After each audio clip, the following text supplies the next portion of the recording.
అక్కడికి వచ్చి గంట 30 గంటన్నర ఆత్మహత్య పద్ధతులు మనకు అప్పగించినటువంటి 10 మంది కోసం ప్రార్థన చేయడం ప్రారంభించే దేవుడు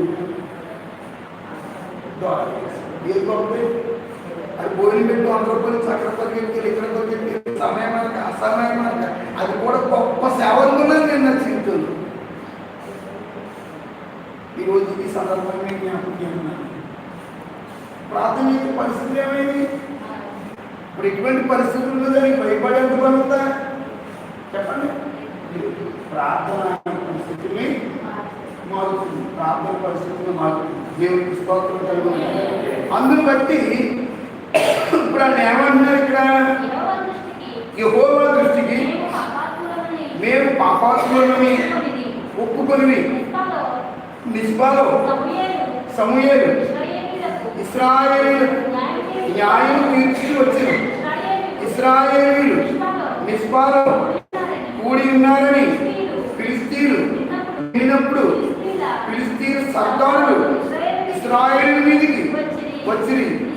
ఈ సంగతి ఇశ్రాయేలును విని ఫిలిష్తీయులకు భయపడి మన దేవుడైన యెహోవాను ఫిలిష్తీయుల చేతుల నుండి మనల్ని రక్షించినట్లుగా మా కొరకు ఆయనను ప్రార్థన చేయుట మానవద్దని సమూయేలు వద్ద స్తోత్రం చెప్పండి. ఏం చెయ్యి మానవద్దు?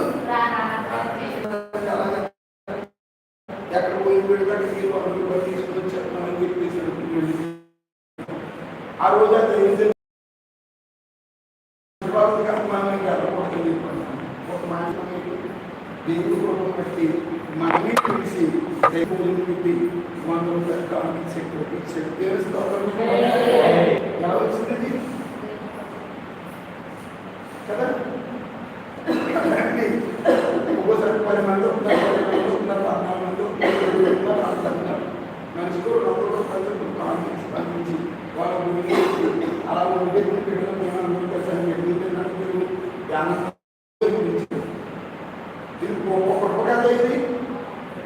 మనం ఎంత తెచ్చుకునే వాళ్ళే కదా ఒకప్పుడు.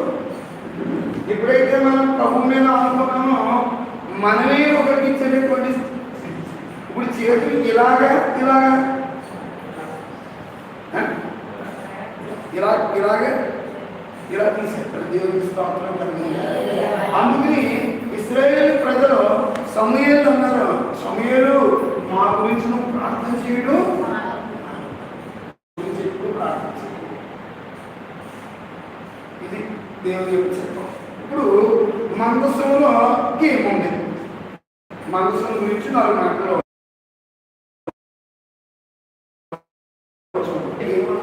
మందసం మందసంలో ఏముంది? త్వరగా తీసుకున్నాం. నిర్గమాకాండ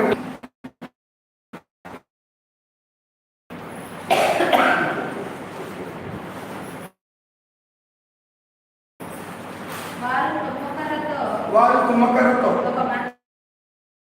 త్వరగా 11వ వచనం చదవండి.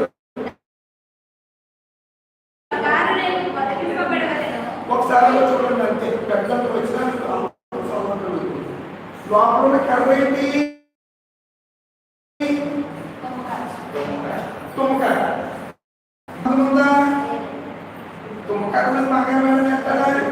తుమ్మకర్ర ఎక్కడ ఉంటుంది? అది రోడ్లకి తుమ్మకర్ర ఎక్కడ ఉంటుంది? బహిరంగంగా బహిర్పాలన ఉండేటువంటి ప్రాంతాల్లో ఉంటుంది తుమ్మకర్ర. ఆ తుమ్మకర్ర ఎక్కడ చెప్పినప్పుడు నేను చెప్పాను త్వరగా మోసే నువ్వు తుమ్మ చెట్టు దగ్గరికి వెళ్ళు, నువ్వు తుమ్మకర్ర తీసుకో, దాన్ని చక్కని చెయ్యి, దాన్ని పెట్టుకుని కొట్టు, దాన్ని కొట్టి దాన్ని ఏమాత్రం బంగారపు రేకులు పొదిగించమన్నాడు. దాంట్లో ఏం పొదగలట? బంగారపు రేకులు పొదిగించమంటున్నాడు. కనుక 25:16 అంటే 25:8 నేను వారిలో